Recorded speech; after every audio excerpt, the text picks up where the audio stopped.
Welcome everybody to this episode of Strong Perspective Podcast. I'm one of your hosts, Keith Armstrong, along with my brothers Damon and Jaquari Armstrong. I have a special guest tonight, Keith Barnes, friend of the show. And we're here to promote conversation, to give you our opinion, and hopefully you guys can take something away from it. That's what we be, that's how we is. Before I do some house cleaning, let me go through and ask everybody. Damon, how you feel today? Feeling pretty good, man. Feeling pretty good. Nice, pleasant day. Relaxed all day, man. So I'm in good shape. Cool. We old men, we need to sleep every chance we get. Waking up at 3 o'clock in the morning, man. I ain't got no choice. No doubt. Every morning. It's crazy, man. Jaquari, how you doing today, sir? I'm good, man. It was a good day. Nothing too heavy I couldn't lift. Yes, indeedy. Keith, how was your day today, sir? Oh, my day was great. I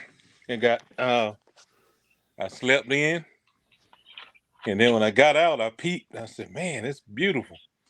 It's sunny and everything." I said, "Let me step out here." I stepped out there on the porch, stepped out in my boxers and and got a reality check. What the hell going on out here? So it was cooler than you thought. Oh yeah, man. That thing cut right through the boxes, man. It was right through there. You keep your naked ass in the house. Oh, yeah. I was getting ready to say, if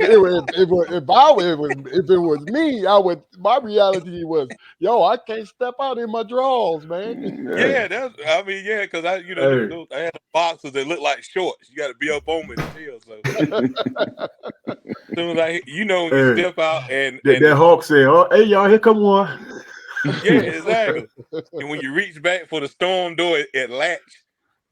So you got to tug on it, and so it probably looked funny to somebody else. Yeah. Oh yeah. Yeah, me myself, as my father used to say, fair to middling. Now I'm satisfied with that. Let's do this. This is Strong Perspective Podcast. We're here every Friday at 7:30. Tune in for great conversation, great topics, knowledge born. You know what I'm saying? Make sure you go to our YouTube channel, Strong Perspective Podcast. Like, share, and subscribe. Do us a favor, do that, so we can reach other masses. We're building momentum. Shit is about to happen. But I think we're 2 years strong now. You know what I mean? And time is flying. Oh yeah. And the one thing I do understand is we know how to carry a conversation. Even if we don't have a dog in the fight in the conversation, we can throw a couple ands and ears and uhs and keep that momentum going. You feel what I'm saying? And that's the whole point. Let's start off with this. Something light. Let's start off with something light. Me and Jaquari, we were talking, and my question, Keith, Damon, and Jaquari, is protocol at work. Protocol at work. Say if you are a supervisor, right? This is your scenario. Say if you're a supervisor, right? And first of all, you're really on the line first, and you get promoted off the line. And you were pretty popular before you got off the line, right? Mm-hmm. At the plant, construction, you know what I mean? Even white collar jobs, right? You're pretty popular. Jaquari brought up a good point. There's a brand new set of responsibilities. So my question is, with that being said, how much should you change to adhere to those responsibilities? How much do you think you should change?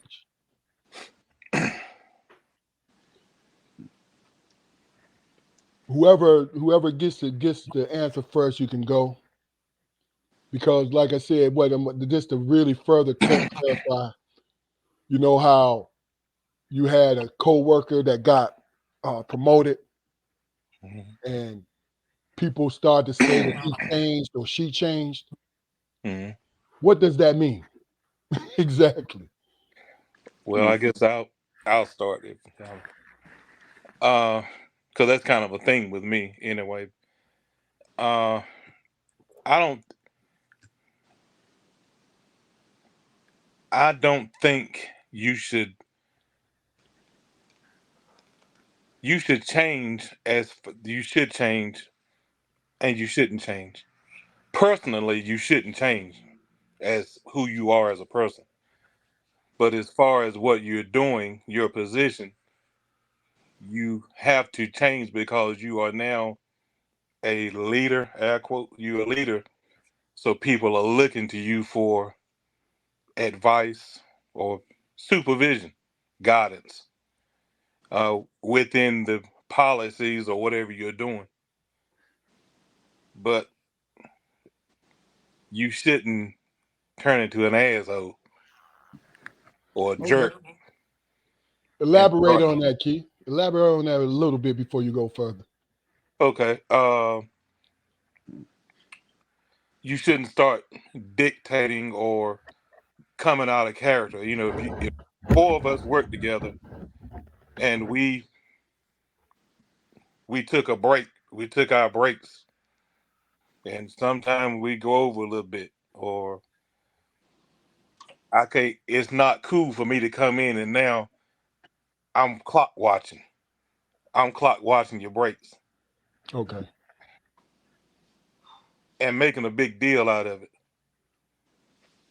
Now, if I'm coming in, if it's something where someone up above me is complaining about the breaks, then I come in and I express that.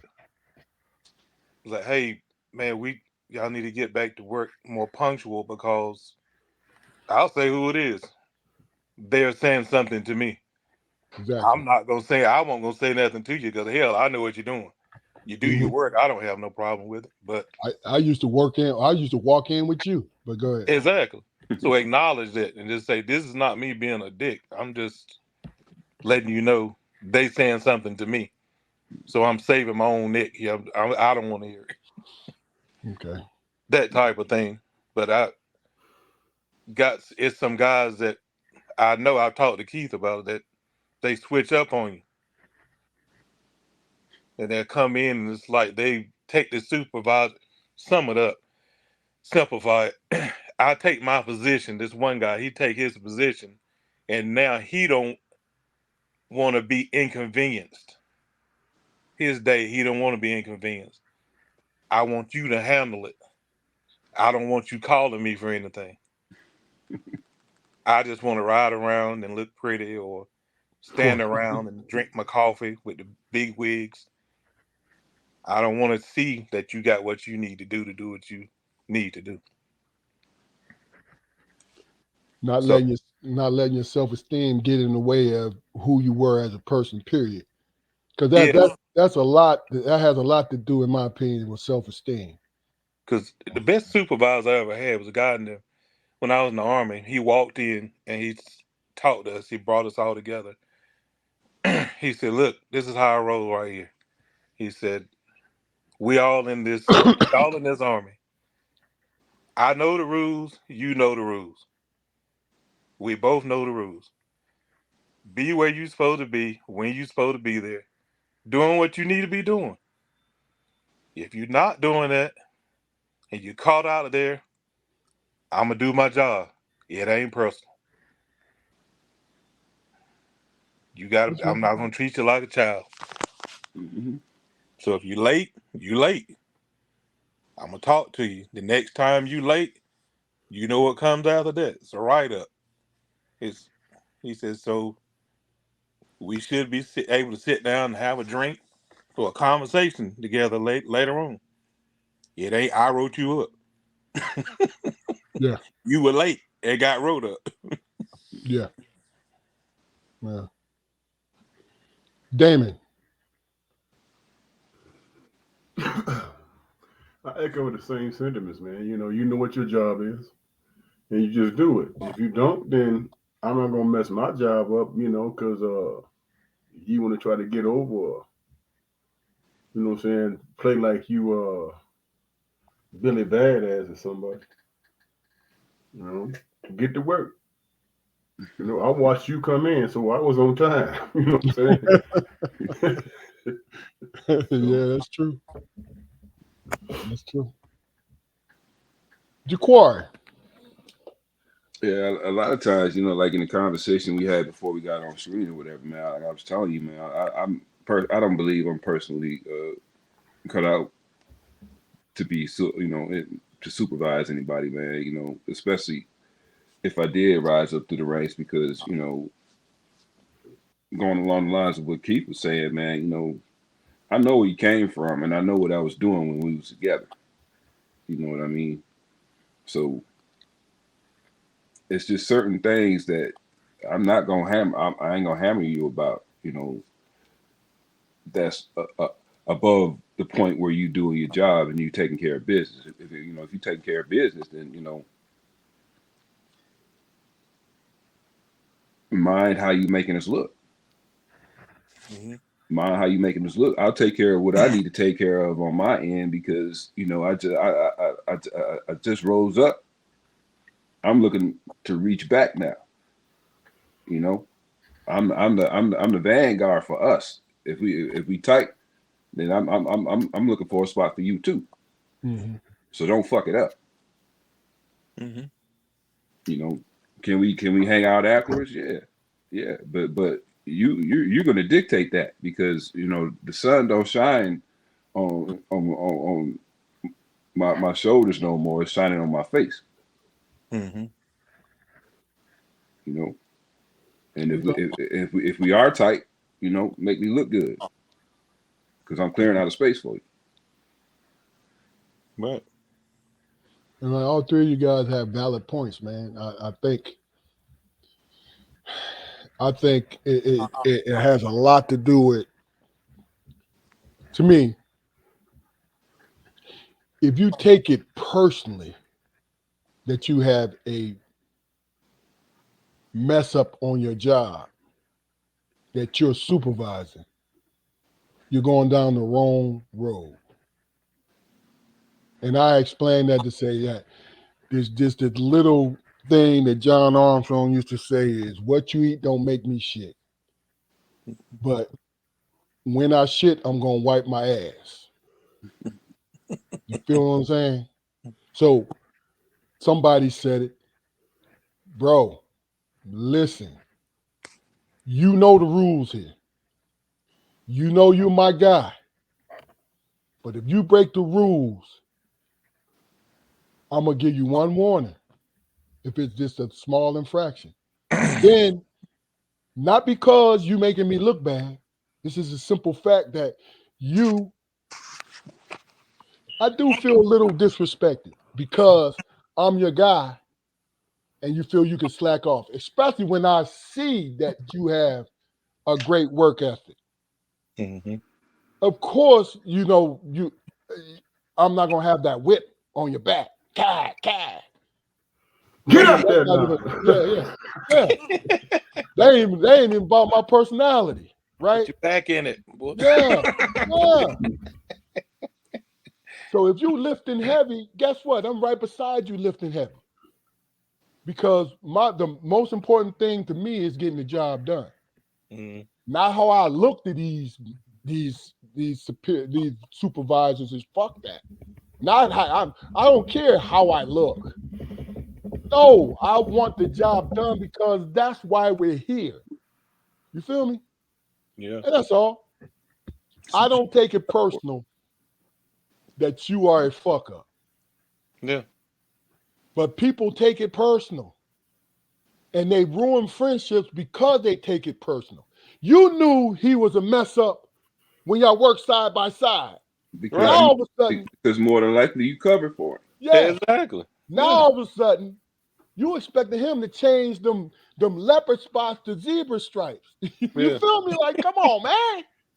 You knew. No. He looking at you like, you know me. Right. You know. This is what I do, baby. This All right. Well, look, let me ask this question. Just this chimes in on what I just asked. And I'm coming to you, Damon, because I want to hear your perspective on this one. You are one of the supervisors. It's the area supervisor, it's the regional supervisor, and the district supervisor. You're the district supervisor, right? You guys are on duty, right? And the area supervisor says, let's go to the bar. Now y'all still clocked in. Let's go to the bar, right? Let's grab us a couple drinks, right? And the regional supervisor, like, yeah, let's go, right? And say, yo, Strong, you with it, right? And you're like, now I know the first thing to pop in your mind is this a setup, right? But then when you watch them walk into those doors and order those drinks, here's the question.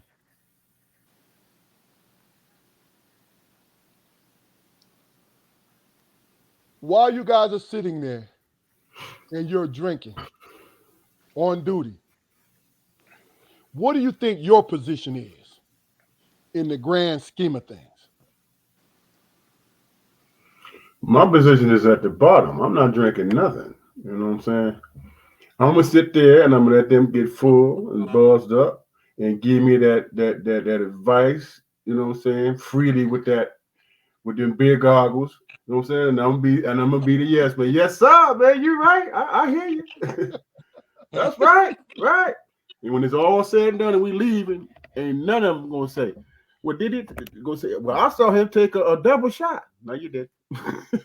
All You right, didn't take nothing. Damon, that's why I picked you first. Explain what you just said. Why did you do it that way? Because if they invite you, man, it's about their comfort zone. They want to see where you at. Mm. You know what I'm saying? They want to see where you at, if you can hold water, you know, that kind of thing. Okay. You know, and are you gonna be buttoned up, or you know, are you gonna be able to deal with the depending on what company, and are you gonna be able to deal with the substituted other ethnic jokes, you know, instead of what you are? You know what I'm saying? Are you gonna say, well, hey man, hey your buddy, man, you know, he this and that and that and that. Well, you know what? I'm in the position to help him out, so I'm gonna help him out best I can. But he's not gonna be a target, and you ain't gonna make me spy on him. You know. I'm gonna make sure that in a non-offensive way, I can be what I can be with them, but I'm not gonna be no spy. You know what I'm saying? Mhm. Because if that's the case, you know, you let me know the reason why you put me in the position. Yeah. You know. Keith. Absolutely. Yeah, I would take a drink just in the spirit of, they all when On we having duty now. huh? On I duty. put that's Oh, all. on On duty. duty. Not Oh, off on duty. duty. Off duty, I'm gonna get ripped Not and me. boom. I'm gonna Oh hold yeah. myself.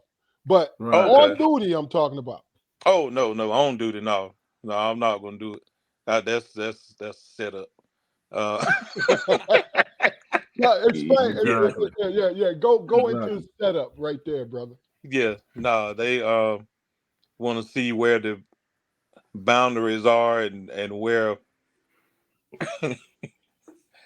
or like you say, trying to loosen me up maybe to see what I'll do, or have some leverage. Which at that point they would have some leverage if I'm on duty, Yeah. because if I'll do it then, who says I don't usually do? I'm that comfortable. I probably do it all the time. Yeah. So no, I couldn't do it on duty, and I would feel like it was a setup because I believe they were want to watch me to see if I would go back and say anything, gossip about it, or Yeah. yeah. Two great answers so far, Jaquari. I would go, man, and like Damon, I wouldn't drink, but I would have a good time, and I would be the designated driver. Mhm. And when we left, I would be looking to secure a position elsewhere. I mean, for me, in my mind, it boils down to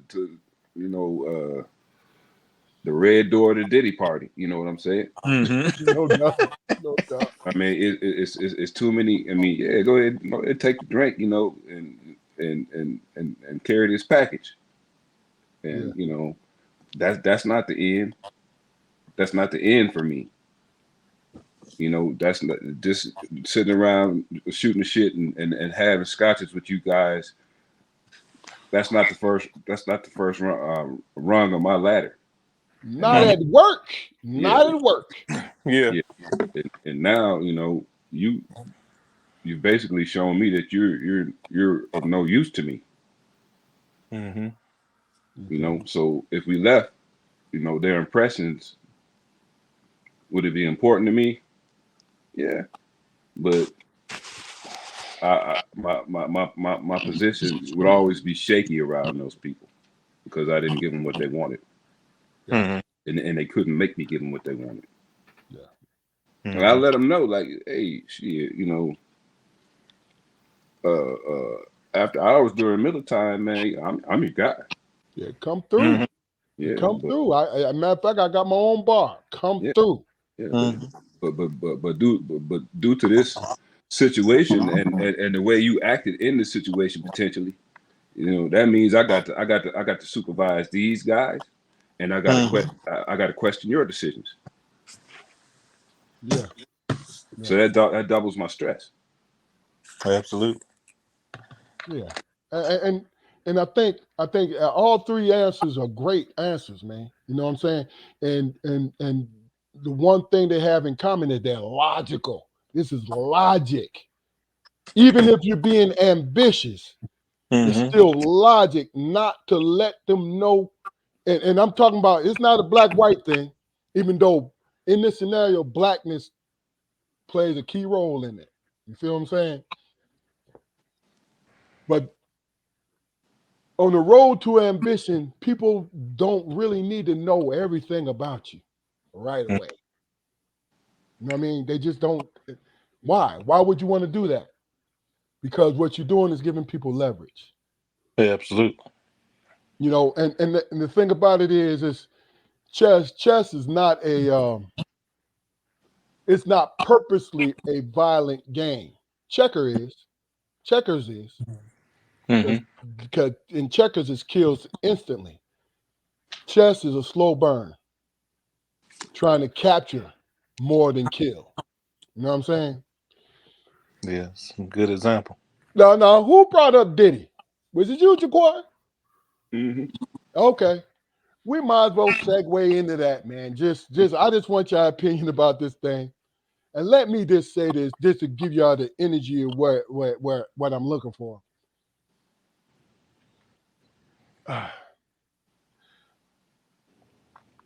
If Sean Combs was a predatory pedophile, throw the book at him.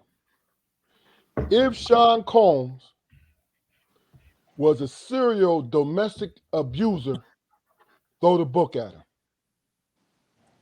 But if Sean Combs says to young men if you want to blow up in this entertainment industry, you have to bend over for me. Whose fault is it? Here's the question. Whose fault is it that that person bend over for it? Is it Sean Combs, Puffy, or is it the adult man who makes the decision to be a star? And now I'm not talking about it is completely his fault because it's a messed up position because this man wants to be whatever, or this woman wants to be whatever. But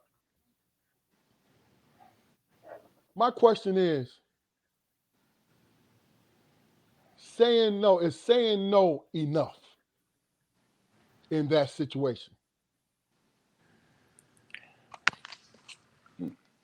For me, it would be enough. I mean, if you're talking about, if I'm the one you're talking about bending over, Yeah. that's enough.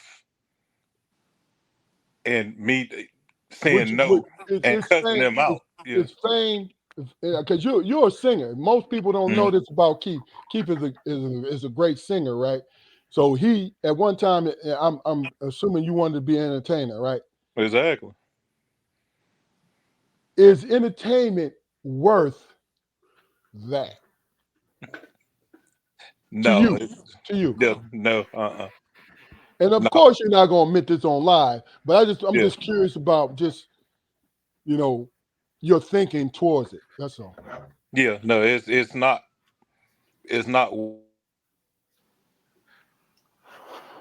Look at him. The man just blanked him out. Conspiracy. While we waiting for Keith, Damon, what do you think? I think, man, if you preying on people's vulnerabilities, man, just for the sake of giving them an opportunity, that's predatory shit, man. No, I agree. That's exactly what it is. But now, are there two people at fault? I mean, if they're considering adults, who gives a damn? Man? okay, I'm with you. If they're considering adults and they agree on a certain thing, that's what they do. That's how they get out. That's how they get out, man. But that's on them. Live with your decisions. Man. It was worth it to you when you was in the act of it. So, yeah, I did it.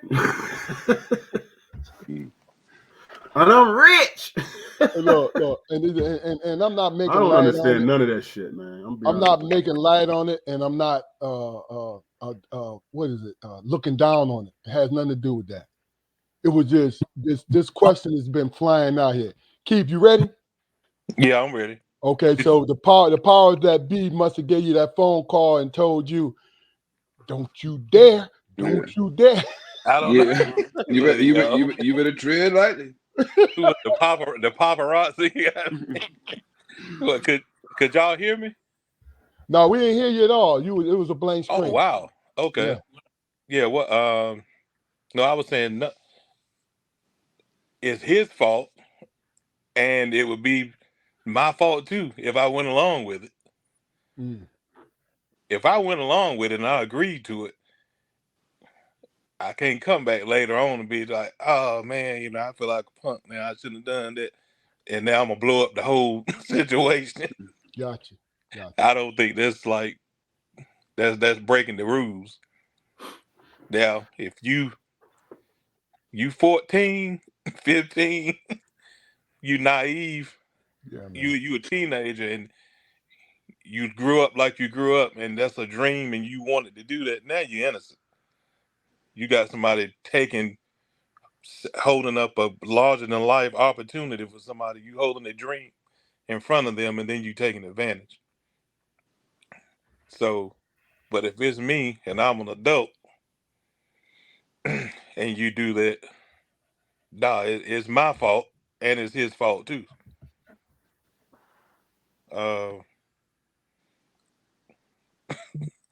But just I know I'm tripping right there a little bit, but you said the red door. That's what of course he'd have let me in that red door for what was going on in there. But the women at that party, his whole office, they wouldn't even need a little warrant to run in his office. They could have just looked at what I was doing in there. See? I'd have been shooting the damn guns and drinking and screwing and everything. So yeah, you said in the middle of a magic party, just shoot in the air. Oh man, I'd have been in a menage a trois with the AK-47 shooting in the air. Boop, boop, boop, boop, boop. See? And that's all we need. This one video right here. Go get him. But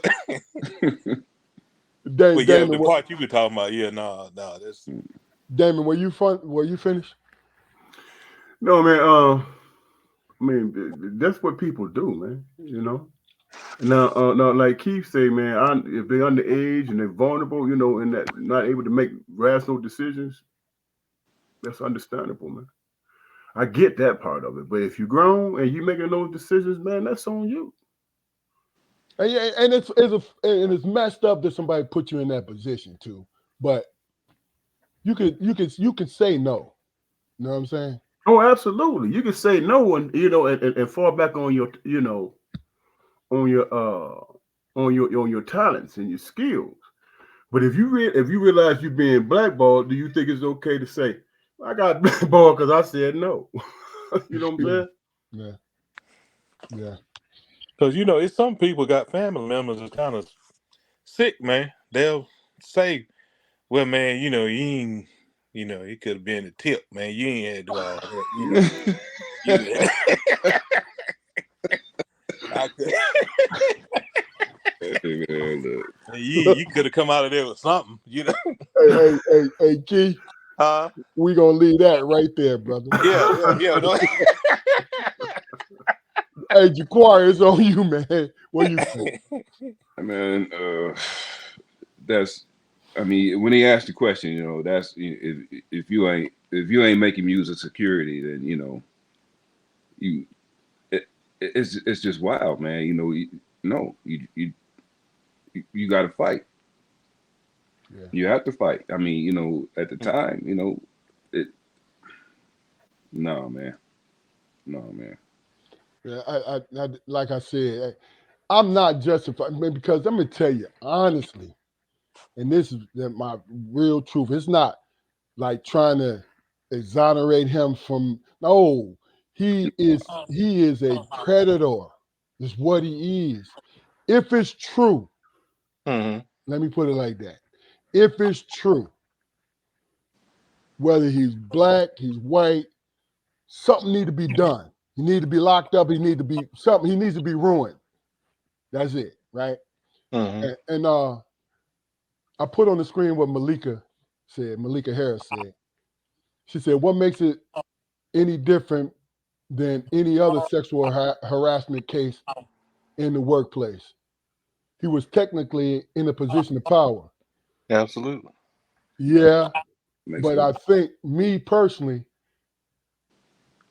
they can still sue, just like in the workplace. They can still sue, right? I think they can still sue, and y'all let me know what y'all think about this. They can still sue, but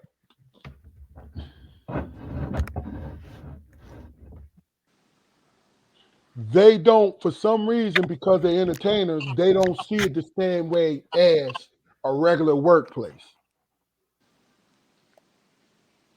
You know what I mean? Mm-hmm. Jaquari, what'd you think about what Malika said? I think she's absolutely right. I mean, you know, and this is something that, you know, women have dealt with ever since they got into the workplace, you know, and no doubt men have dealt with it too. So I'm thinking, man, you know, for this guy or these men to come out and say, you know, that he did this or whatever. Hey, man, it's wild, man. It's a wild story, man. You know, and I haven't really been paying attention to it. I see it on the Facebook feed or whatever, and I spend a minute or two, and I'm like, damn, this is unbelievable. This dude is at the airport. Mm-hmm. Yeah, He's running. Mm-hmm. yeah. Look, It, until he found out. it looks like he's running. Let me say that. I think until he found out that it wasn't no arrest warrants in it, it was just search warrants. Oh, he was ready to go because he didn't leave. He didn't leave. Outside of Donald Trump, man, history will tell you though, search warrants lead to arrest. I mean, that's just what it is. Especially if it's the feds, they got this shit locked down, brother. Yeah, that search is a lot of times a formality.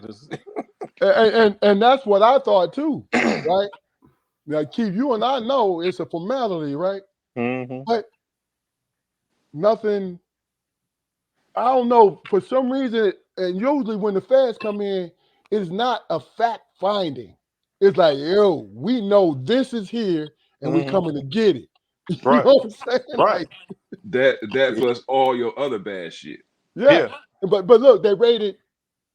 If my information is correct, they raided like what 2 more houses other than that one. Yeah. So it's I know 2 different cities.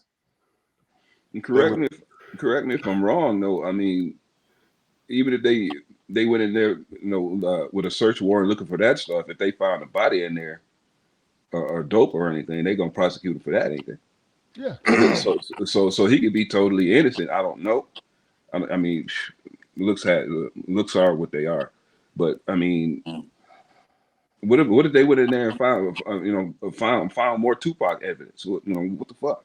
Well, there you go. I know. I imagine this lawyer sitting next to him and say, "Man, that first house, hey man, we want to take care of that." The second house, he's like, Yeah, it's like Sean, is this everything, man? Yeah. This is everything. Did you tell me? Hey, listen, this is game plan. Just go to the airport and have that shit gassed up and ready. Yeah.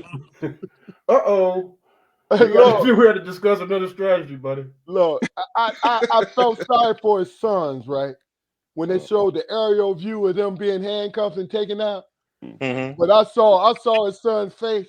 He looking up in the sky. He's like, "Daddy, where you at?" Man,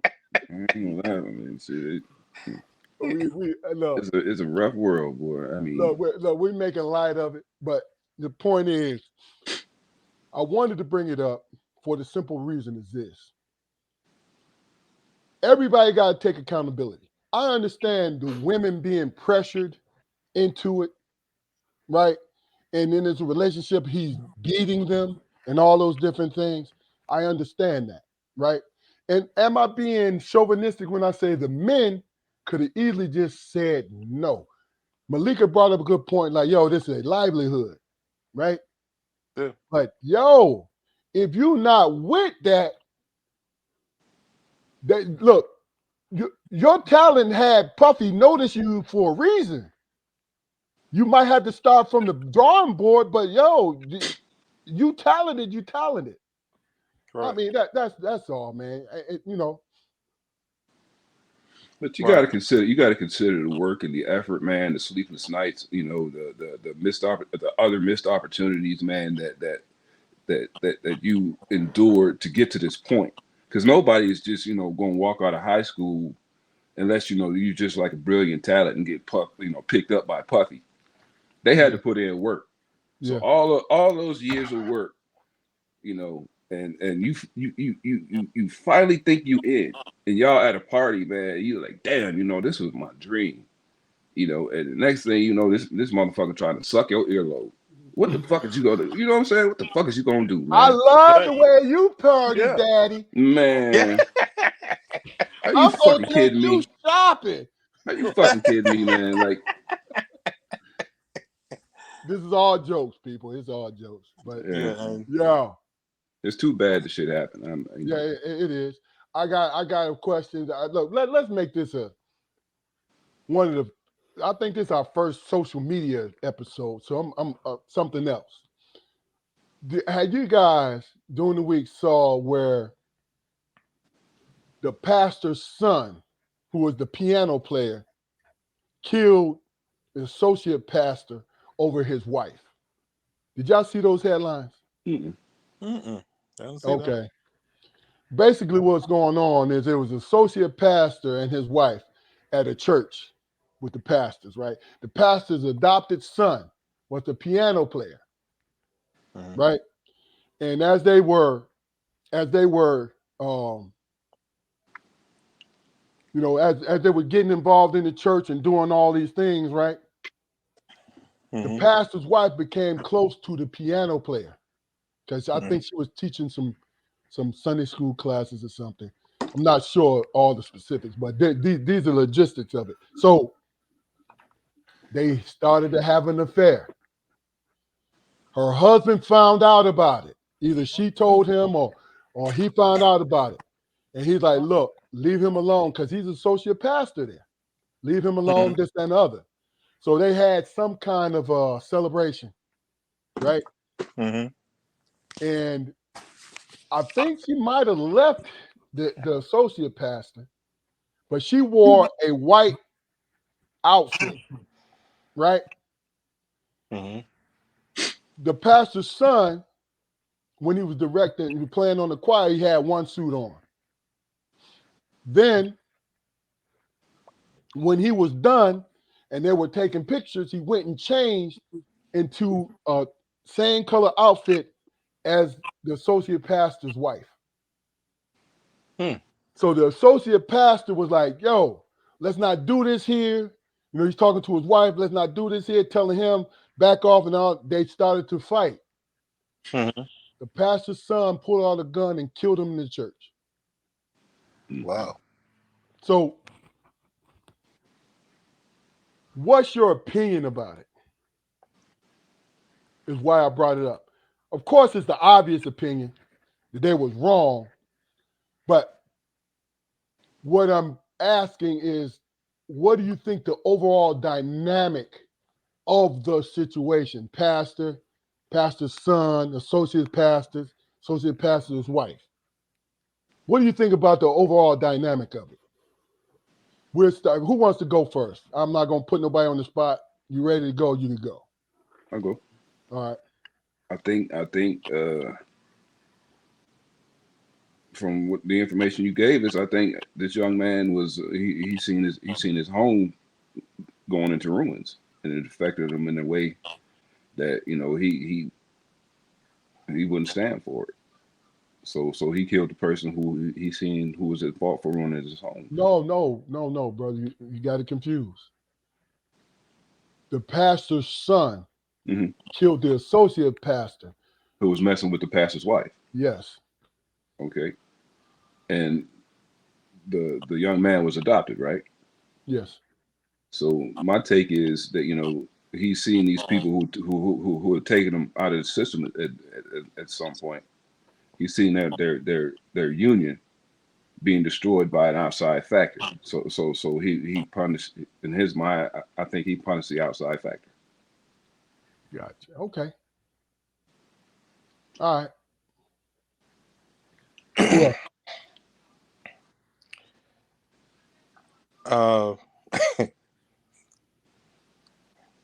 Yeah, go ahead and say it, Keith. As the scriptures say, the wages of sin is death.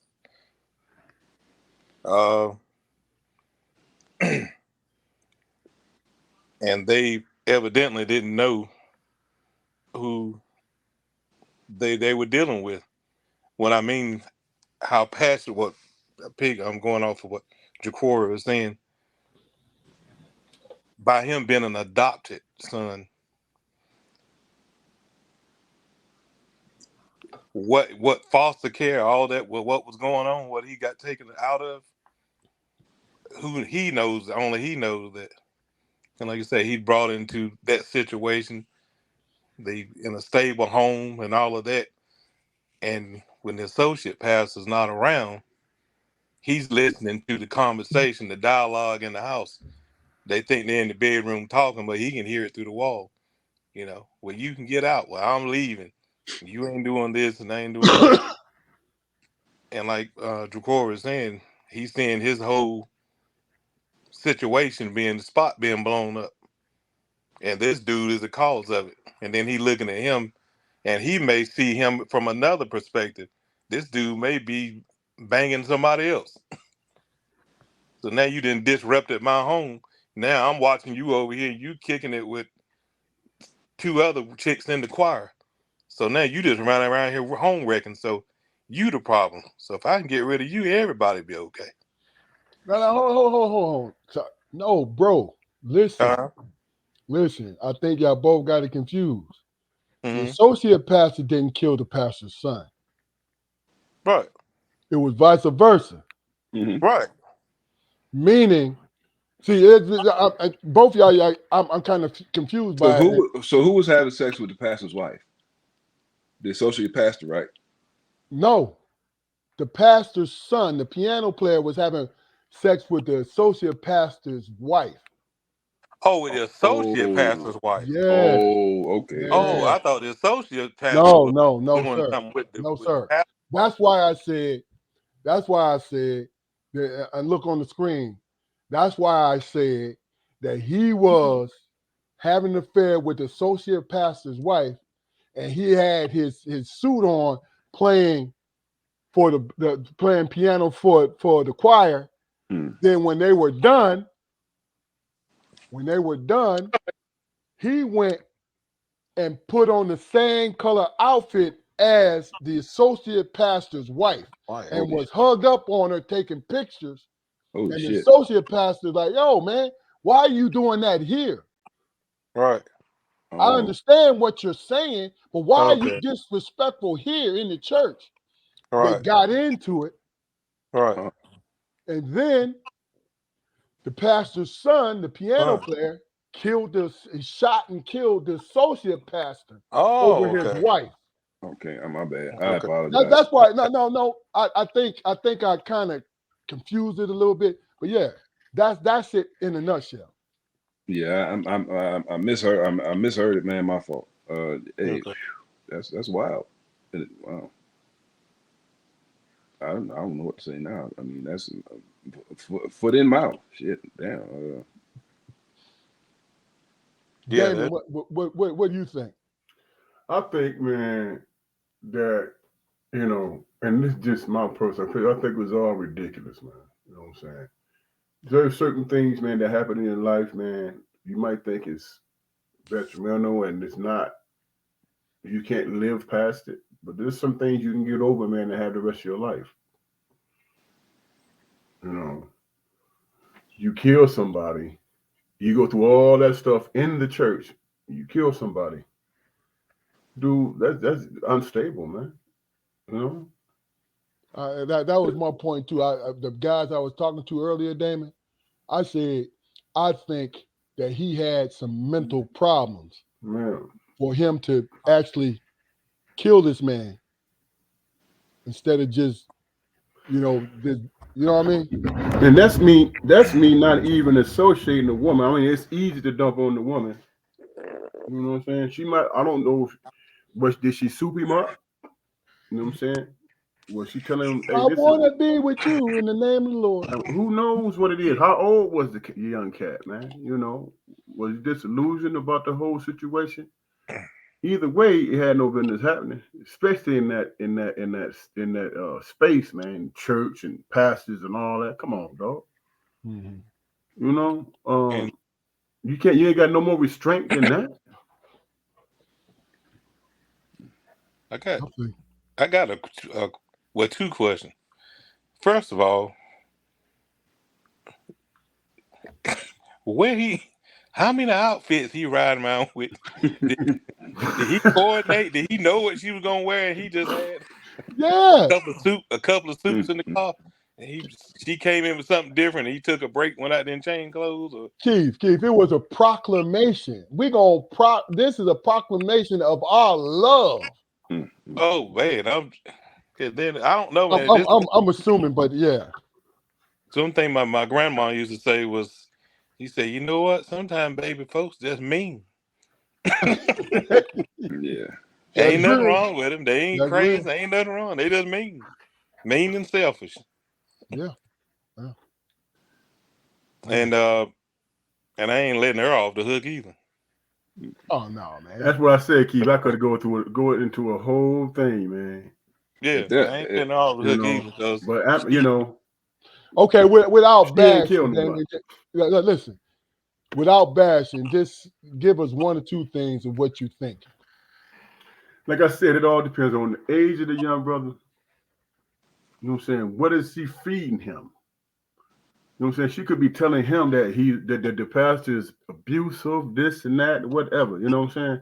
It's certain things, man, that she was probably feeding his head to make him be willing to go to that length. You know. But I didn't bring her up, man, because you know what I'm saying, she didn't cause her death. No. You know what I'm saying? She was associated with what happened, but did she pull the trigger? No, she didn't pull the trigger. But who knows, man, if you delve deep into it, man, who knows what's going on, man. But when you think about it, when you think about the space and time in church, man, associated with these type of people, Man, that is crazy. you know, I'm thinking about the congregation, bro. man, that speaks volumes, man. True. I'm You know what thinking I'm saying? about the coordination of the color coded suits and everything, man. It speaks to coordination, man. It speaks to a plan. Oh yeah. So I think she might have either planned to leave him or probably left him already. And that's why I said it might have been a proclamation, like, yo, this is what we doing. You know what I mean? Would y'all be surprised if it come up that she convinced him to kill this man? Bro, hey Damon, let's not throw the TLC joint up in this. I'm just saying. Come on, man. I'm saying. hear the music. Dun, dun, dun, dun, dun. I'm just saying. You just never know in them situations. No. You You're never know. absolutely right. You're You never absolutely know. right. You never know. And how good was that woman's pussy? it's better than I want to know. I don't. I'm You saying. know somebody Tell me about commit it. murder? Yeah, put it in the Smithsonian or something. Let me look at it. That's no. I Man, don't want to Hey, tell. It's voodoo. what the comedian say? Well, she couldn't marry nobody else for the rest of her life. Yeah, that. You know, that's all in your head, man. You know what I mean? Because but it is what it is. All right, well, look, since we on that kind of vibe, right? I was talking to somebody today, and the discussion that we were having, we was on the discussion of, and it's one that we've had on here before, right?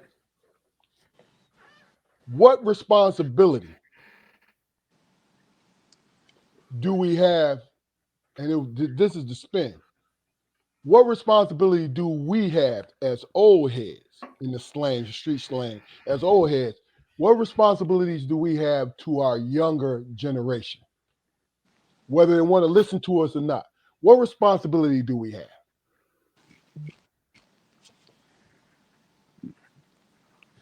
Anybody, I can go if y'all not ready.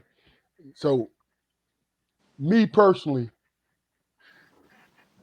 I've always been the type of person that I have a responsibility to everybody. A responsibility to be heard how I feel.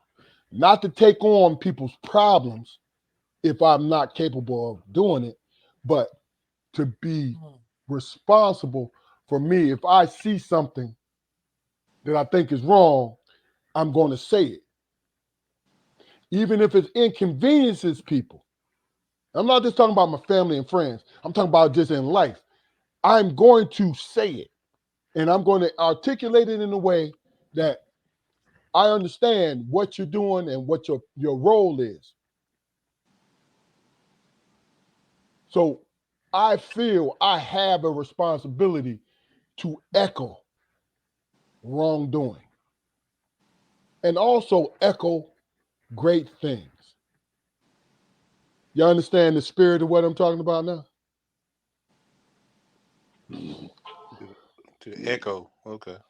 Yeah, to echo it, meaning, yo, this is fucked up, Okay. right? And on the other hand, I've seen some of the greatest communication, the greatest thing I've ever seen out of this person to echo the things that I see. You got me? Mm-hmm. So what do you think, Jaquari? I think it's our responsibility. It's my responsibility, man. You know, to show effort, man. To show effort, man. To give examples of altruism and charity and compassion.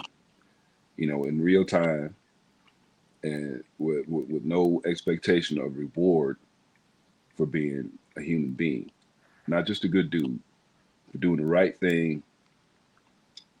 Like I said, with no expectation of anything, you know, anything coming back, you know, in the form of payment. You know, Okay. it sort of goes along the line with your concept of being responsible for everybody. You know, one of those responsibilities is also mirroring, you know, setting examples. Yeah. You know, being an image to aspire to. You know what I mean?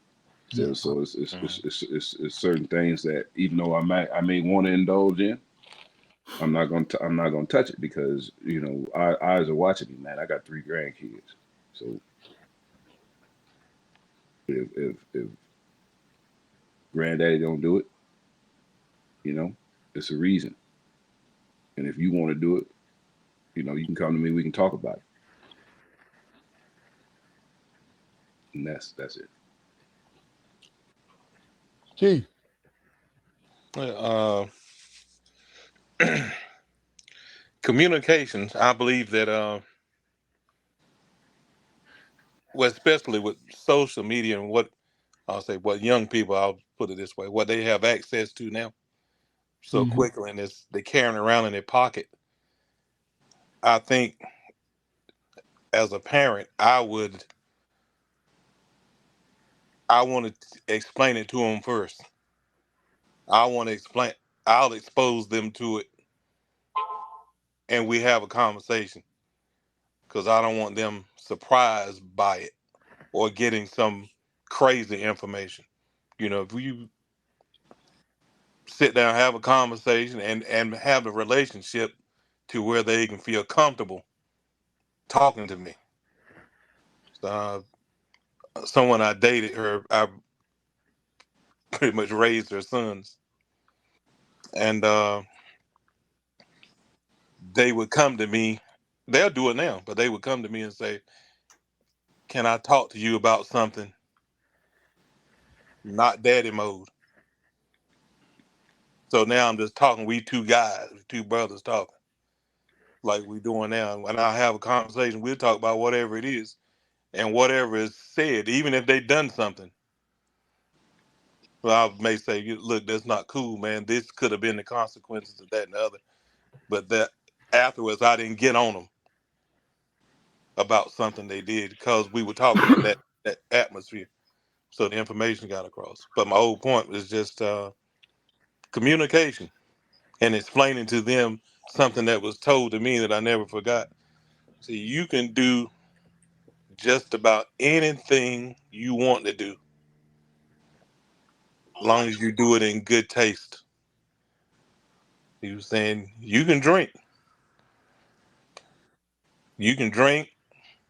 party, but if you're getting drunk and you shooting up the party and acting crazy, that's something different. But can you drink, party, then get up early the next morning and go worship in church? Of course you can. And long as you said that's you do whatever you want to do, as long as you do it in good taste. But if but the young people, yeah, we need to talk to them first, whether it's sex, what's going to be thrown at you. You going to this situation, this party, you're going to be around these people. All of this stuff here is popular. Find out where their head is, and then give them a real conversation, consequences and all. Okay. I think for me, man, it's being responsible for yourself. If you out there messing up, man, you got to be honest about that. And honest, not just with yourself, with the people that's close in your proximity. Hey, man, I did this, I did that. I'm trying to make amends for it. I'm trying to be a better me and be consistent about it. You know what I'm saying? Allow people to see that change in you. Most people ain't gonna get it. Most people gonna always want to see uh, the mistakes or that bad aspect of you. They want to see it, but we responsible for our brother's keeper. Um, who gonna listen anyway, man? People listen, man, from example. They see. They say, yeah, he used to be out here, but now he's not. And this is where he at now, he in the good space. How did you do that? That promotes curiosity, man. But to be out there preaching and telling people what they should do and what they should not do, you know what I'm saying? You don't know how people are gonna respond to that, man. Mm-hmm. You know what I'm saying? They might jump defensive, and most times jumping defensive, that's because they know they messed up and they're insecure about it and don't know which way, any other way to turn. So my thing is to lead by example, man. And not be fake and phony about it. Yeah, look, I'm not infallible, man. I make mistakes. Mm-hmm. And this is what a man does. A man realizes mistakes and become a better person from it. Learn from that. And those that recognize that, appreciate it, and make changes in their lives, that I think that's all depending on God, man, or whoever you believe in. But you got cats up there preaching and saying all this, saying all that, and then you got cats that grew up with them who know how they really are, and they talking about, look at this clown, man, Mm-hmm. preaching something that he don't even live himself. Right. But the one thing that can't be denied, man, is when like my dad told me all the time. He said, man, the time to be a strong man is when you at your weakest. You know what I'm saying? When you at your weakest, not when you're riding high or coasting or whatever. It's when you stumble and you fall. Because people gonna be looking at your fall for two reasons: how you get up or how you stay down. Mm-hmm. And then it's all predicated and determined on what they deem from it, man. You know, so you ask yourself, do we really have control over that, or we allow God and the universe to work like it does? Good. Okay. And the a story I want to share was that I had went off one time. I went off, and I remember the boys were looking at me. So afterwards, I come back and I apologized to him. I said, "Man, I was wrong. I shouldn't have reacted that way. I lost my temper, and I shouldn't have reacted that way." And the oldest one, he said, uh, "It's okay. We know that you weren't yourself." I said, "No, I was myself.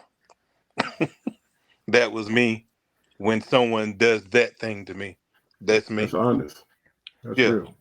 I said, "Don't let anybody tell you that, even if they drinking. Oh, I was drunk. Okay, that's how you act when you drunk. It's Yeah. still you." It's still you. Yeah. Okay. I don't know if you guys addressed this, but Jaquari and Keith, I was kind of curious. Me and Jaquari talked about this.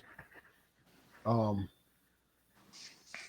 being the situation you just spoke on, Keith, as far as having a girlfriend that you were serious with and helping to raise her boys, right? Mhm. And Jaquari, you loving your wife as well as Keith loving his girlfriend, right? And you accept your daughter as your own. How much pressure, if any pressure, was it to you to embrace them in that capacity? Since you were the last one, Keith, I want you to expand, comment on it, and then Jaquar will go to you. And then Damon, what I need you to do is just give us your observation about what they both said. It's on you, Keith.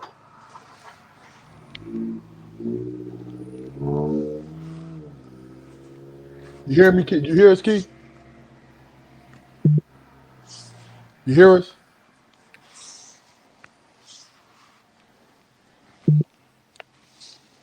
Oh, I can't hear. Okay. Jaquari, you go ahead, brothers, and then we'll have Keith chime in once it gets.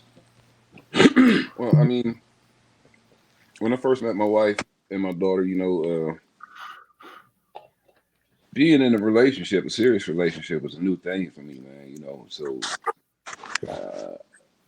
I did everything, or I felt like I did everything, man, to make sure I was open to having a family, not just a girlfriend and eventually a wife, but a daughter. So you automatically took on that responsibility. Absolutely. As Okay. much as I could, I mean, and shit, when we first got together, I was sleeping in the dorm, man. So I didn't really have the resources to,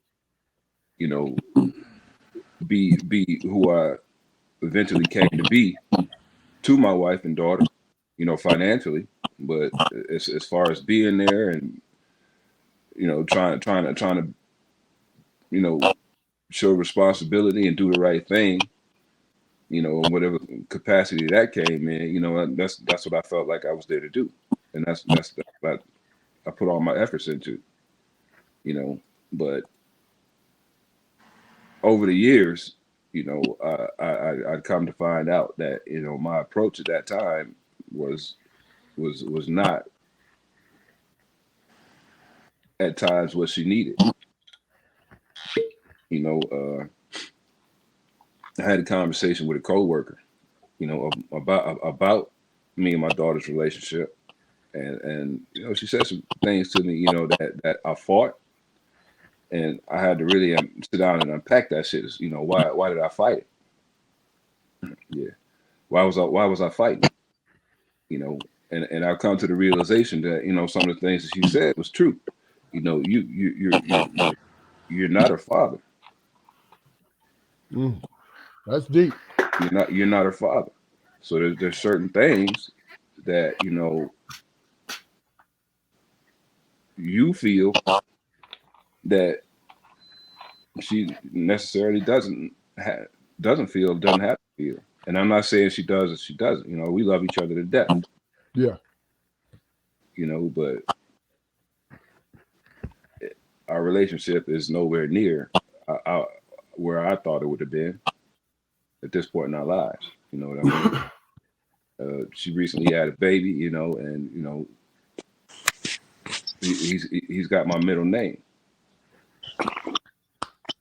That's a man. That's when I found out. It was a natural high, man. It was a natural high, but unfortunately, we're in a place where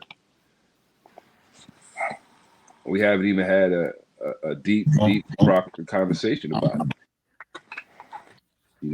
And there's no animosity or anything like that.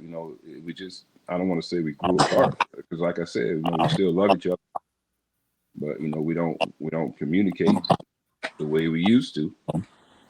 And whether it's due to life circumstances or situations or whatever, I take the full responsibility for it. Because as much as I like to think that I put up efforts, to be a good father figure, I believe she did the best she could to be a good daughter to me. So Okay. we're in a good, and we've always been in a good place.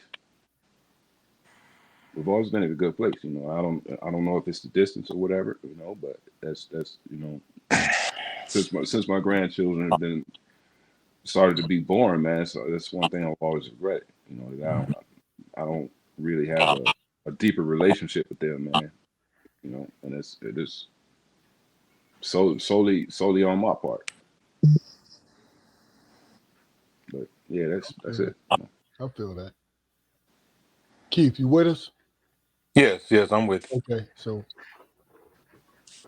Um, what's your take? rephrase it one more time because I have a couple of distractions. Now, basically, it was just piggybacking off what you said is taking on, because I know you personally and I know your ex personally, Mm-hmm. that you guys were serious. Yeah. You understand? So, what was it like to you to take on that responsibility of the boys? Because you said you took on that responsibility. Yeah. What made you do so? Oh yeah. Yeah. I saw a lot of the oldest one. I'll put it this way. He was 3 years old and very intelligent, advanced. The youngest one, he was 3 weeks old when I showed up. So to him, I'm daddy. No, I'm sorry. I'm sorry. So Not trying to make light. uh-huh. So, this woman was so fine. You met her when she was pregnant, and you Yeah. wiped her up. Okay, Yeah. go Yeah. ahead. Yeah. That was so he was with a 3-year-old would he could cuss better than all three of us at 3. Mm-hmm. So he just had some stuff going on that he needed restructuring. I'll put it that way, and he needed male intervention. So all of that was a part of it. He grew on me. Gotcha. He grew on me, and I wanted to be there. I wanted to be there with her too, but I didn't want to just be dating their mom. I felt like I had a responsibility there if I was going to be there to make sure they would be good men when they grew up. So that was kind of the start of it. Well, that was the start of it. And being that I didn't have children myself, I just felt, and I'm working in an environment, I guess, school resource officer. At that point, I was around other people's children, so I was coaching and I was giving to other children. But to have someone with me 24 hours a day, well, day and night, who I could actually help mold them. Mm. I wanted that responsibility. So it was something personally that I wanted to do, and I didn't want them to experience a lot of stuff that I experienced. So, and I'll say they, in my opinion, biased opinion, they both turn out to be fine young men. Uh, they're contributing to society in a positive way, and There you go. That's real. I gave them what I had for as long as I could give it to them. But the frustrating part is when you with someone. This is for people listening that maybe not be aware of this.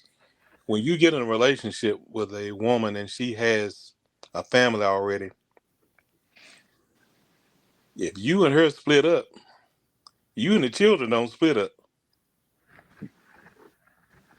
The children don't get it, and really you don't get it. Yeah.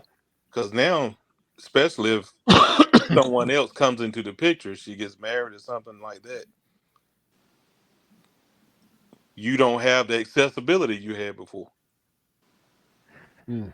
And the children want it, and you want it too. Gotcha. And that's a tough pill to swallow.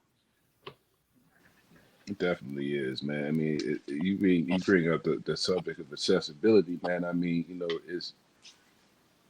know, growing up and well, not growing up, but I mean, just living in a household where the two, people were already there and they've already established not only have they already established their relationship, but they have a blood tie. Right. It matters. Yes. It does. And you as a third party, no matter how much you work it into your mind that it doesn't matter, it does. It matters. It does. Yeah. You know, my coworker, you know, she wanted, you know, she wanted to bring my daughter's father into it, you know, and I've never met the man, you know. Mm-hmm. I'm, you know, not to bash him. I don't know him to bash him, you know, but there are times where, you know, they would have contact or whatever, and I would encourage her to contact him. You know, that's your dad. You know, Yeah. you know, and she would say, "Well, no, you my daddy."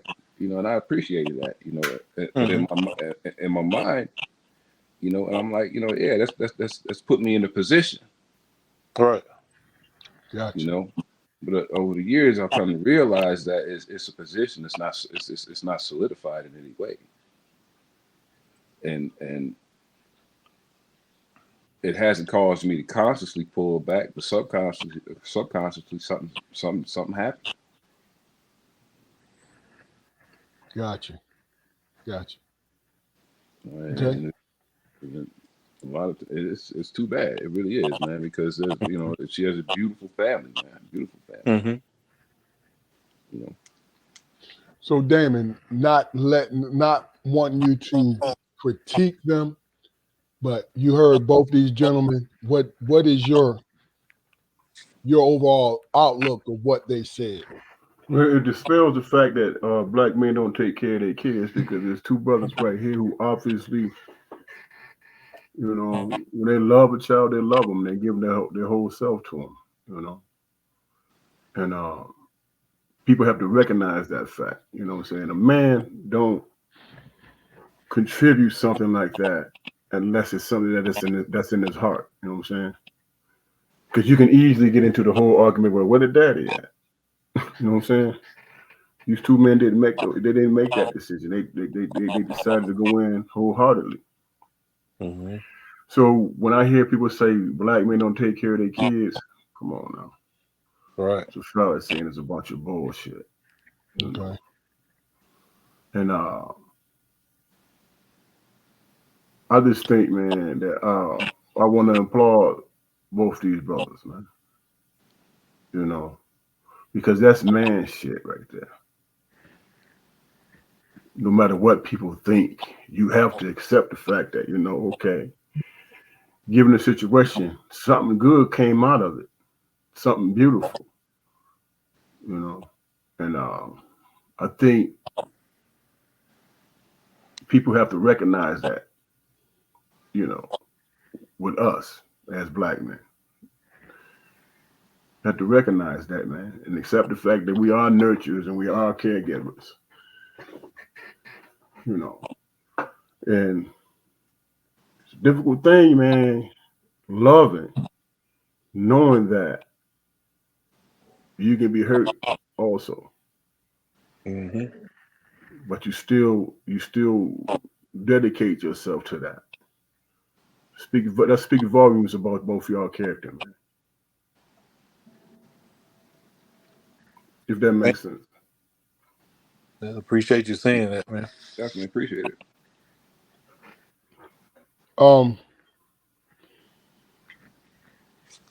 We're gonna go ahead and take this on home with one last question. And really and truly, I have to think about how I want to ask this, because I don't want to steer you. So once I ask the question, guys, just answer it to the best of your ability, straight from your heart, right? The question is this: do you think the black community has a chance to survive, to evolve, to flourish? That's the question. And you guys can take that in any direction you want to take it to. And I'm just curious to hear what you have to say about it. The reason why I asked that, then let me just do this because I know this is one of them kind of questions that you need a little bit of thought in. So I'm gonna expound a little bit. We are conditioned one way, whether we feed into the condition or not. There is something wrong with us all inherently. Not the fact that you believe there's something wrong.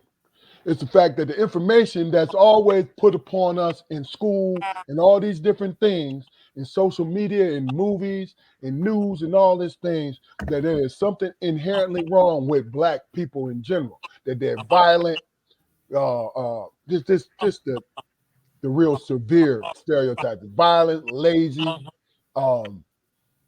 immoral, unintelligent, right?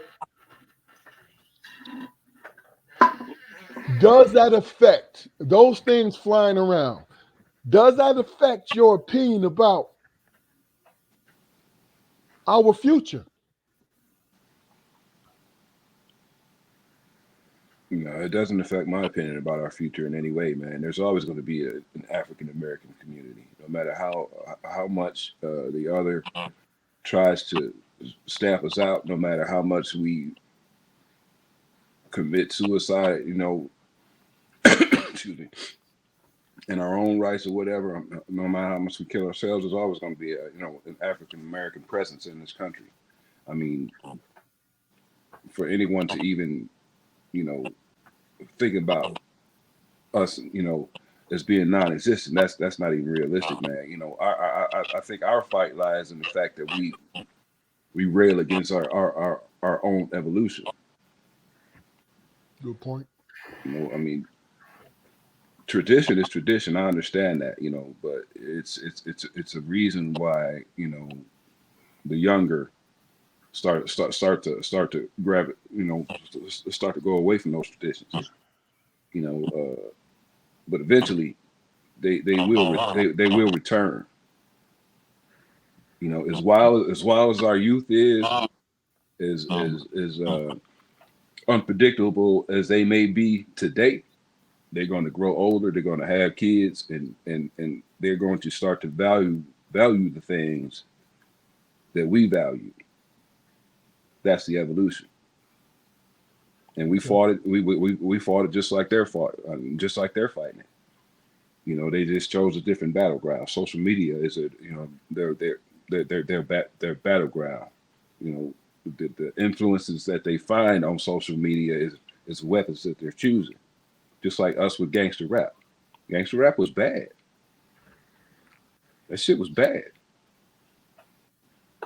Drinking 40s and smoking blunts, that shit was bad.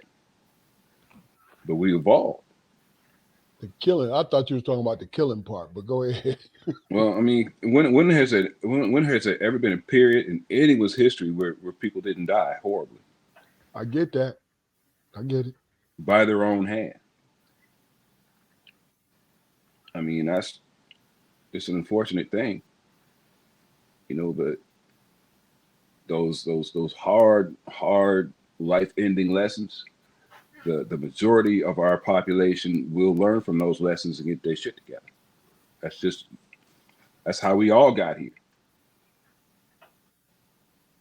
Gotcha. It's polished and curated as we are right now, as we sit on the screen and whatever. We done all been through some shit.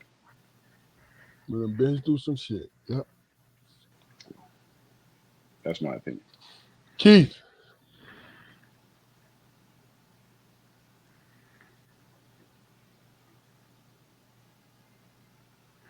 Oh, you're on mute, brother. There you go. Okay. I was saying, can we come together? Yes. Will we? No. Where does the skepticism come from when you say no? Okay, glad you asked. That comes from we are the glue. We're the glue, And when I say, because a lot of people say that and we say, we can't get together, we divided and but we are scattered all over the world. And everywhere we go, everyone else comes. We are the resource. We are the resource that the world needs. When I say world, I'm talking about the people on the planet need is us. Everywhere we go, because now the latest thing they talked about, Putin revealed that black people ruled Europe. We knew that. We already knew that. Yeah, we knew that. It was Now, on look. It was 15 years ago. It's on the Discovery Channel. But go yeah, ahead, Keith. yeah, we knew that. We knew everywhere we go. Oh, in 1968, when our parents' friends basement knew that. Exactly. 1968. Yeah. Exactly. And we are the only group of people that worry about where everybody else, what's going to happen to everybody else. You talk to a group of people and say, hey, okay, well, if we're going to get you all together and we're going to go and we're going to be in this land. I got this land right here. All of you come over here. All of us are going to be here. Well, where's everybody else going to be? And they asking about the same people they trying to get away from. Same people that giving them hell. We got to worry about where we leaving them. What's going to happen to them? So I'm saying we raised their children. We've fed them. We've taught them how to feed themselves. And this is everywhere. This is Asia, India, Middle East, East, West, East. Yeah. We are there. We've been there. So that's what keeps us divided. That they are keeping us divided because we are depended on by everybody. And you know what, Keith? My brother Damon has the actual answer to that. Mm-hmm. We are that way because we have humanity. Absolutely. And just to again, this is the second time. The Bible itself, Deuteronomy 7:6, it says that we are a special people. God's chosen people. We are a special people above all people on the earth. Didn't say we were equal to. He said above all people on the earth. So we are the people that the world needs. And they've proven it. They enslave us. It ain't that we punks. They eat better. They eat better. They live better. That's real. When we in the mix, when we making it happen. So that's my answer to it. Yes, we could. It's possible. It's been proven. Rosewood, all these other places, we've come together, flourished, and then it's destroyed, and we get divided. We separate again for survival. To survive, we separate again, and then we survive, and then we start up, and we do it again.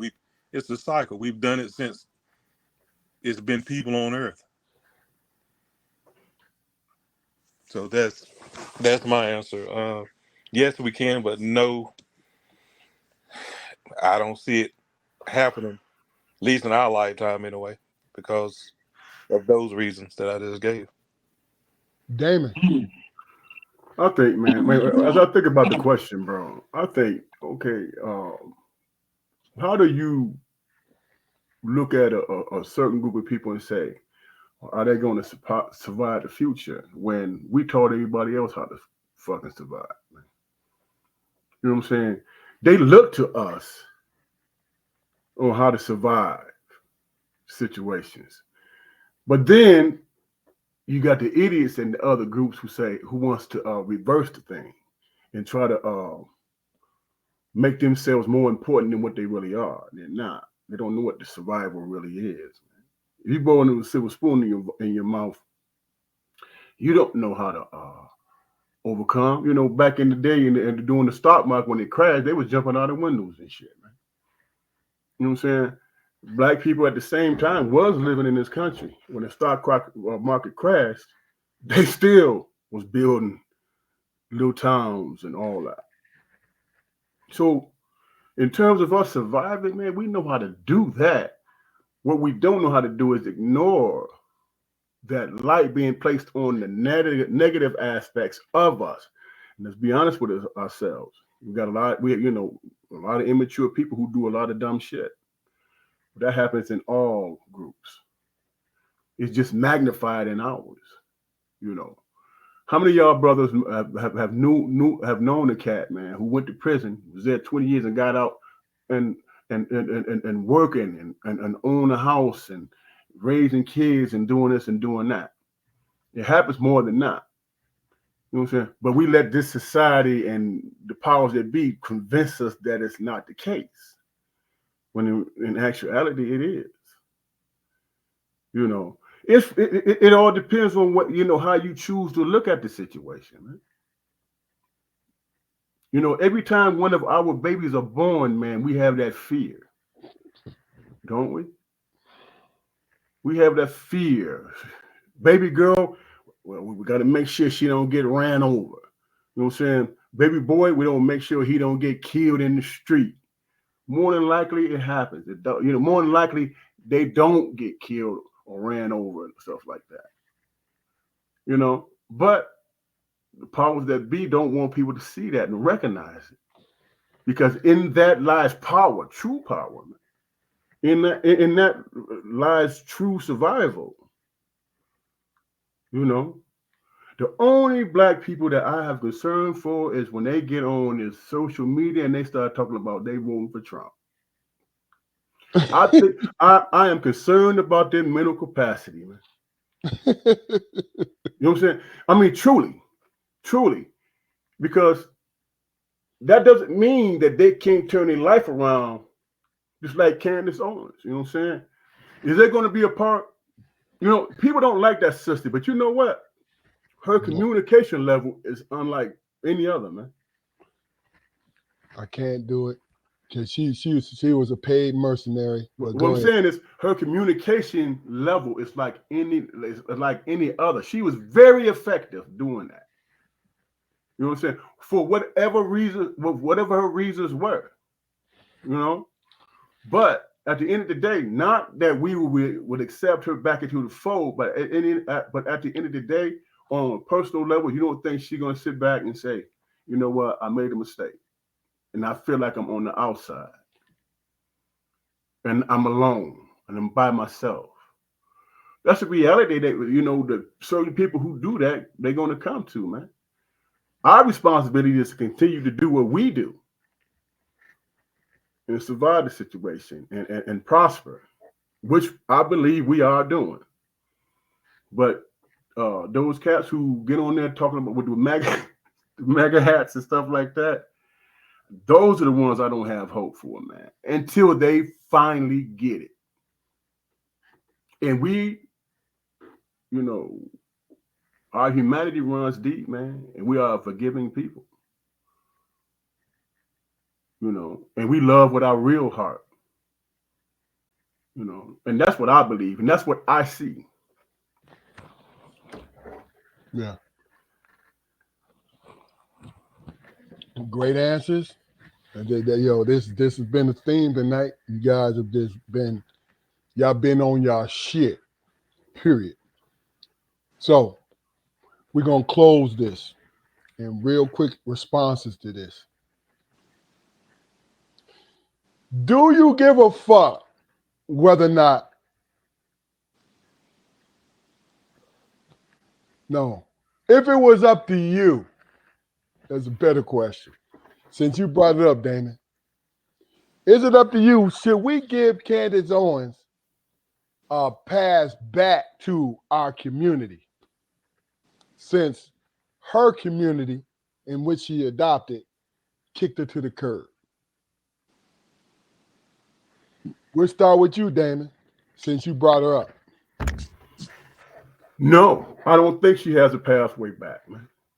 But that doesn't mean that I shouldn't have empathy for her. You know what I'm saying? Good point. That doesn't mean that I don't have empathy for her because she's a sister, man.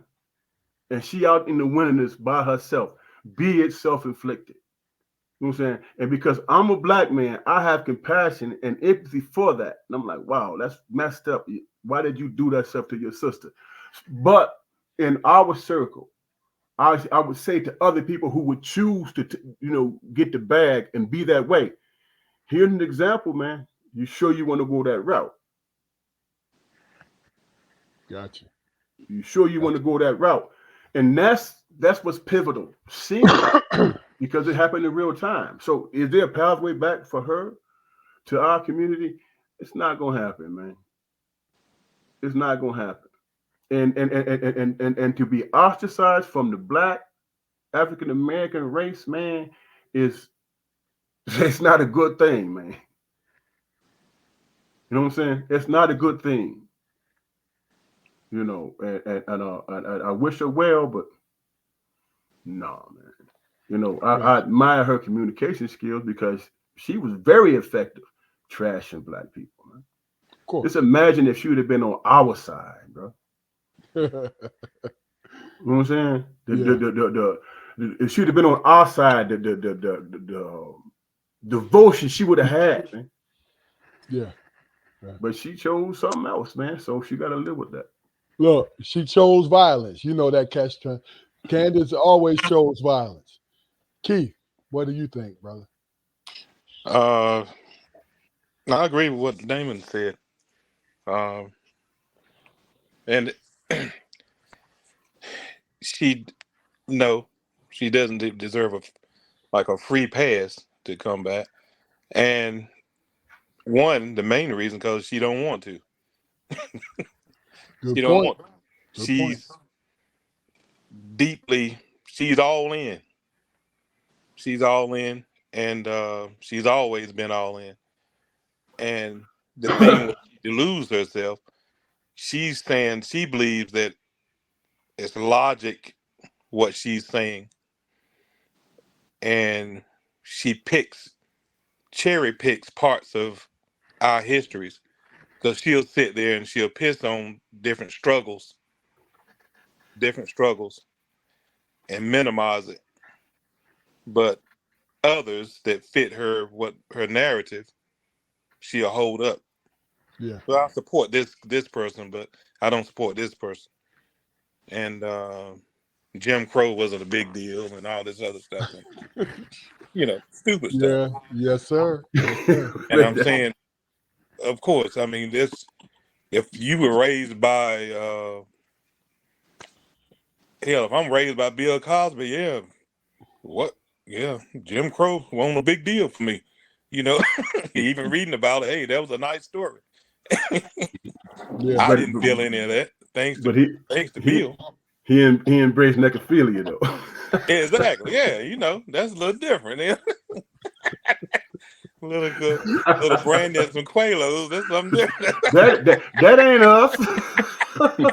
No, that was. We have individual sports too.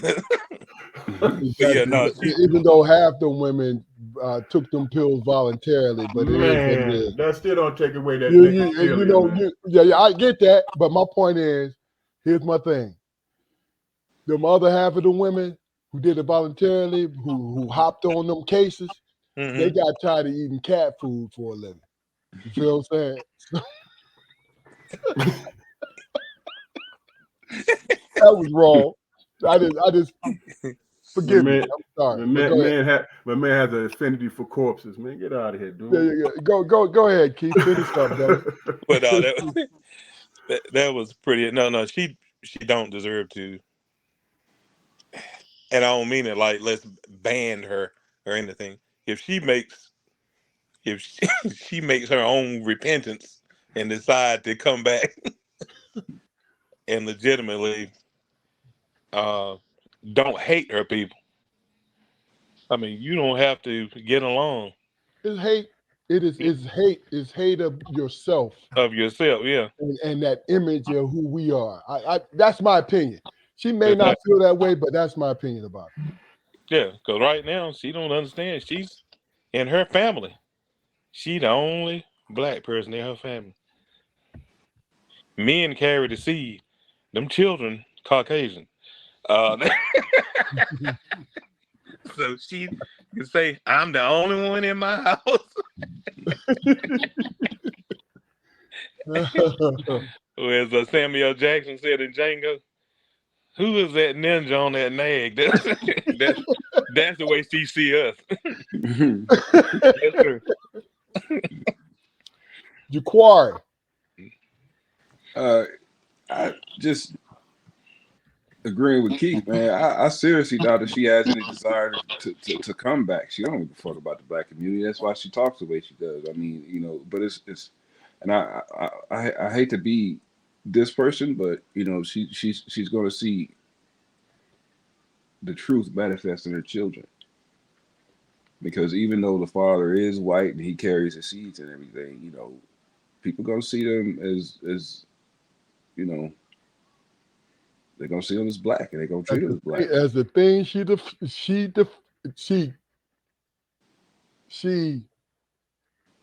we think what is it, despises. You know what I'm saying? Yeah, my thing is, you know, the first time her children come to her and tell her that somebody called her a nigger, how is she gonna reconcile that? Got you. You know, that's when her awakening is gonna come. Hey, Jaquari. Baby, you can be a nigger part of the time. So when them white folks call you nigger, it's okay. Mm. But when somebody black call you nigger, fight them. I'm having fun with it, man. But go ahead, Jaquari. Go ahead and finish up, bro. Yeah, man. I mean, that's, you know, it's just it's an example of her feeding them chickens, man, before they come home. You know. So yeah, I mean, if she don't want to be here, I don't want her either. No doubt. No doubt. I think we don't really have the authority to say who's black and who's not and all that shit. I think we depend, to me, honestly, we depend too much on social media on how we think as a community. But we don't live social media. We think social media. So that's a fantasy. We think that fantasy. You feel what I'm saying? But we live that reality. Like, yo, we go to work every day. Of course, we don't want no problems in our community. Of course, we don't want to fuck with no fucking people on drugs. We don't want to mess with that. We want to go in and out of our house and stand in our yard and look at how we mowed the lawn is well manicured, the whole nine. That's what we want. You know what I'm saying? I get the one thing I get tired of is, and Candace always promoted it, was an emphasis on the negativity. But positivity well represented it more than the negativity. The negativity was the smaller part of our community, because it's a human thing. You see what I'm saying? And it's about proximity. It's about this. It's about that. It's about that 1 to 2 streets in your community where they are doing some illicit shit. But it don't define the rest of that community. You can have your opinion on black folks. You can have your opinion about crime. You can have your opinion about all these different things, right? But my thing is, don't try to justify your opinion if it's you only going off the one source. That's always been my thing. Like, yo, I get it. Of course, I understand what your concern is. You don't want to be robbed. You don't want to be victimized. You don't want all these different things, right? But please don't look at us and yourself as the the entity that will most likely be that way, even if you don't want to be. Because that's what I see. I see this shit all the time. This is in my mind's view. I see it where no matter what, the narrative is always poking me in the head. We don't care what you think. You black folks ain't gonna be shit. But we are shit. That's that didn't sound right. But we are. Hey, look, we are the shit. We are. We make moves. We drive things. We drive our own lives, man. We provide for our families. We love our families. The majority of us. You feel what I'm saying? We love our families. You know? But what is the narrative that always hits us? Man, we need to take care of you guys. Cause y'all born with that missing thing. No, we're not. That's all. Yeah, look, y'all heard me. All three of y'all heard me say this before. We are the most conservative community out there, period. Meaning we embrace quiet. We embrace calm. We embrace stability. That's what we are. That's who we are. Any last comments before you go? Go ahead, Jaquar. It's always struck me as wild, man, the way, the media portrays, any particular black community, man. They always emphasize the crime, but if and when they ever do address the positive in the community, they always talk about programs. Yep. They always talk about programs. They never talk about the quiet, how it's quiet. They never talk. They never talk about how them same dudes that's on the corner is helping everybody's grandmamas with the groceries and shit. They never talk about that. They got a pocket full of dope, yeah, but they are involved enough in their immediate community, man, to fucking help grandma with groceries. You know what I'm saying? I mean, do they get wild? Yeah, they get wild. Everybody gets wild. I mean, hell, shit, they shoot in Beverly Hills. And me, Jaquar, I don't make excuses for dickheads, man. No, but dickheads exist. When I exhibit dickhead behavior, I don't make no excuse for it. Oh, yo, man, listen, I got away with this shit 100 times before, even though it's victimizing somebody. So that's my excuse. Because I'm used to getting away with it. You know what I'm saying? Like, the fuck is that? But their bravado ain't no more as big as when it happens in other communities, man. Because I mean, the same crimes happen in the same, in other communities. It does. The picture just looks different.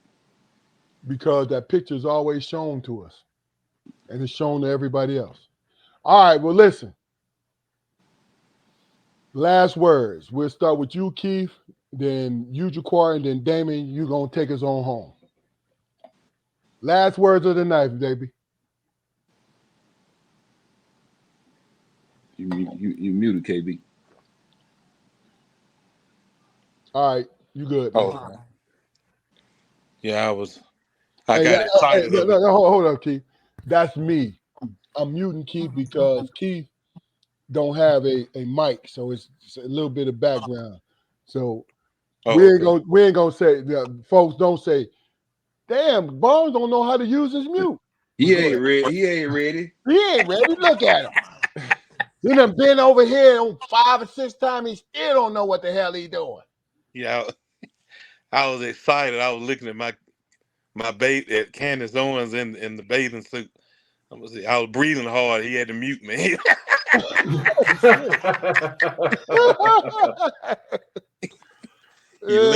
Listening and talking junk at the same time. But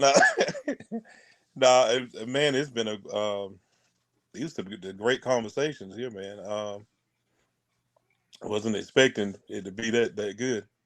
like that. I was expecting it to be good, but it covered a lot of territory, and I really enjoyed it.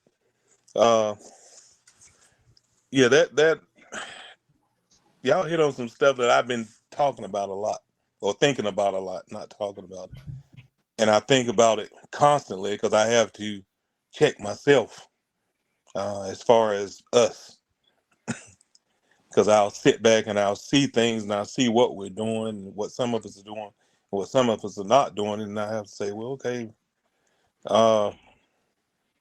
don't become a judge, man. You know, Yeah. every action has a reaction.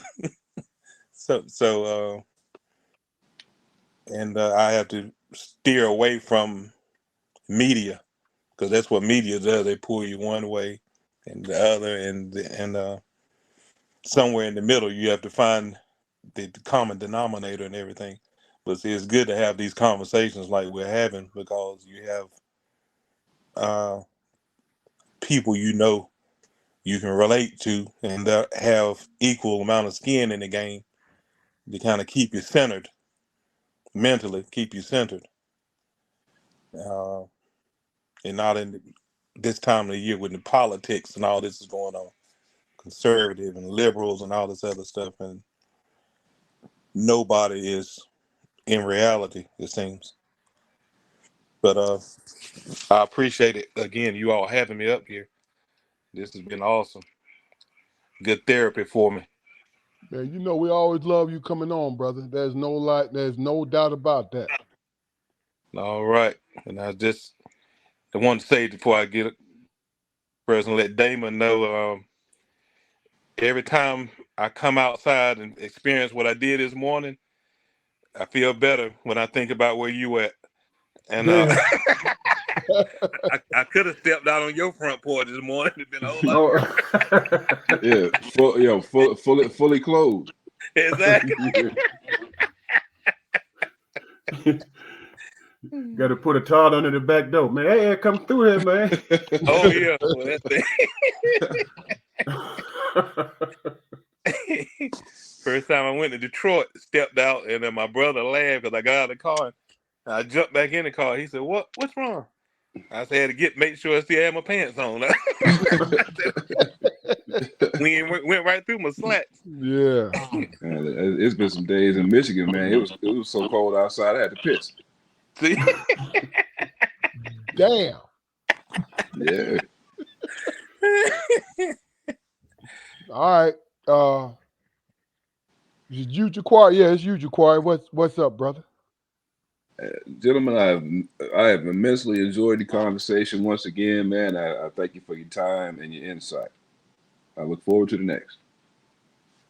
No doubt. No doubt. Damon. I echo the same thing Jacory said. I really enjoyed it, man. You know, I like the level of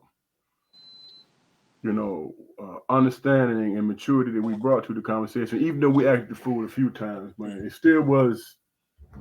I think it was a lot of clarity in it for me, especially. And yeah, man, I'm looking forward to the next time. Real talk. No doubt. No doubt. All right. Well, look, let's look at this real quick. Malika said, "Who y'all got?" She going for UConn. Who y'all got? UConn or Iowa? Damon. UConn. I think UConn they're gonna do them in, man. Okay. Yeah. Jaquari. Hey, man, I haven't been paying attention to the sports matches, so The sports. He said the sports matches. You kind of threw me for a minute, bro. I'm like, wait a minute. You haven't been paying attention to the sports shows. No, yeah. The athletic programming. I haven't. Yeah. Hey, Keith. Yes, sir. Yeah, I'm with UConn is gonna get this one, man. They convinced me that last game they played. Yeah. Yeah. Me, if UConn has that one player that plays the two, that's going to mess with Caitlin constantly, Now, Caitlin's gonna get hers, but I'm talking about where that player is not gonna allow Caitlin to get in her comfort zone. Is UConn. That's But that one girl. What's that chick name? if Caitlin get in her Yeah. no. What? She's a great player too. You talking about the team leader, right? Yeah, from UConn. That's Yeah. a bad girl, that boy. She a bad Oh, girl, but does she Paige play Lynn D or the something. same way? Yeah, Paige. Paige, does Paige play D like that? She does play D, not like you talking about, but she does play D. Yeah. Because this is my point. As much and as accurate as Caitlin shoots, she's gonna get 25 to 30. That's what it is. Man. But the thing about it is getting 41 like she did at LSU, that's the difference maker, period. Yeah. You feel what I'm saying? They have to play defense on everybody else because they got a player that's averaging 18, they got a player that's averaging 20. Mm-hmm. You feel what I'm saying? And then you got Caitlin averaging craziness. So me, I'm going for UConn. I'm going for UConn. Yeah, even though I don't like Coach Ariana. Mm-hmm. No, I'll take that back. I don't dislike him. But when they was winning, when Breanna Stewart won 4 national championships in a row, oh, he was arrogant, like, man, fuck y'all. Yeah. It'd have been hard for me too, bro. You know what I'm saying? What you looking at, peasant? Yeah. Yo, look me. Is he looking me in the eye, motherfucker? Is he looking me in the eye? Right. Is this man looking me in the eye and asking me a dumbass question? Right. Look, Hey, and it's schools that's ain't won what he 4 was doing, championships, man. bro. Look, she won 4 championships in a row, and Oriana did not give a shit. He was on there like, what? Yeah, that's him. He even did that. Maya Moore was looking at him like he was crazy one time because she was getting interviewed and he was saying, yeah, well, you all will say she moves so great on the floor, but she's actually just wandering on the floor. It's not even the play. Everybody else run the play. She's doing her own thing. And then she Maya said, Moore was yeah, the but I only scored 35 points. It's the truth, though. But I think it's going to be a good game. NC State had a great run. The women's had a great run. But, South Carolina, it was a murder. It was a murder tonight. You know what I'm saying? And, I'm always rooting for Dawn, though. Always rooting for Dawn. Yeah. Yeah. You know what I mean? You know why? Because Dawn Staley still is a legend. And then she's becoming a legend in coaching. You know what I mean? Mm-hmm. But look, this is Strong Perspective Podcast. Jump on this wave because we're doing our thing. We here. We have conversation. We promote conversation. Every guest that we have on here is stellar. Stellar. Because what they're doing is talking about who they are as people. Malika Harris, even though you're in the comments, you are a legend in the comments. You know what I'm saying? Love you because you have great responses and you have great questions. Great job. Everybody who came on tonight, who commented, who had to comment, I know it's just you tonight, huh, Malika? You were solo and you held this shit down like a soldier. Great job. Great job. That's real. Damon, Keith, Jaquari, you know, man. Come on, dog. Y'all the shit. Y'all the shit. It's what it is. We've been doing this for 2 years. Keith, you've been on this ride with us. We've been doing this for 2 years. I know I can count on both my co-hosts. You know what I'm saying? I can count on you when you come on. Because what you do is you give what's coming from your heart. That's beautiful. And that's real. You feel me? Yes, sir. Appreciate y'all having me. Oh yeah, man. You know we always hey, look, it's all love, brother. It's all love. Last words we get up out of here. Damon, Jaquari, great job. This Strong Perspective Podcast. We out of here. Peace.